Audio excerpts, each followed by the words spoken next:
Word associations and short-term memory. There has been substantial research into the nature of memory and how it may be improved. The ability is critical to most spheres of human existence, starting with school or before it.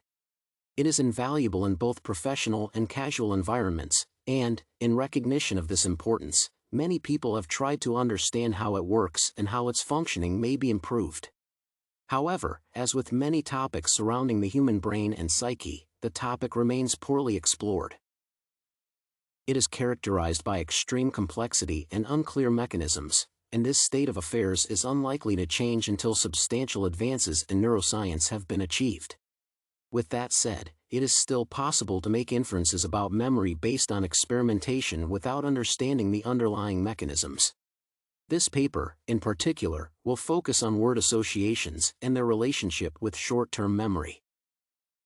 One well-known aspect of memory is association, where it is possible to make recalling specific concepts faster by linking them to other ideas. A notable expression of this ability is how invoking a person's name makes it easier to recall their face. This association is created unconsciously and helps humans be social creatures by remembering others' traits and beliefs. With that said, employing association deliberately and for a specific purpose has proven challenging, though substantial advances have been made in the field.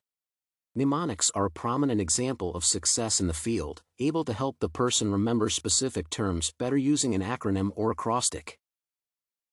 As such, there is reason to consider the other uses of word associations, particularly ones more specific to studying and testing. This study aims to do that, by creating connections between terms and seeing if they help participants improve their short-term recall. Overall, the relationship between word association and short-term memory has been known for decades. Zhuge describes the former as the basic mechanism of human memory and notes that the effect is strongest within the local range. This association with short-term memory is pertinent to the subject of this investigation, as it is easier to test and more relevant to studying. Moreover, Lass notes that word association abilities have been found to be impaired in seniors, though the specific effects of this decline have not been established yet. Considering the memory issues that are also often present in people at that age, it is possible to draw a partial inference that the two declines may be associated. With that said, doing so is beyond the scope of this study and serves more as an illustration of the concept behind the study rather than a specific goal. Research has also been conducted into the relationship between word association and short-term recall, though it has not been conclusive. Per Rudmann, most memorization techniques benefit from the presence of a pattern or similarity, whether natural or imposed through a concept such as mnemonics. While it is possible to associate a set of random words and memorize them that way, it will typically be more challenging than words with a relationship that is apparent to the individual.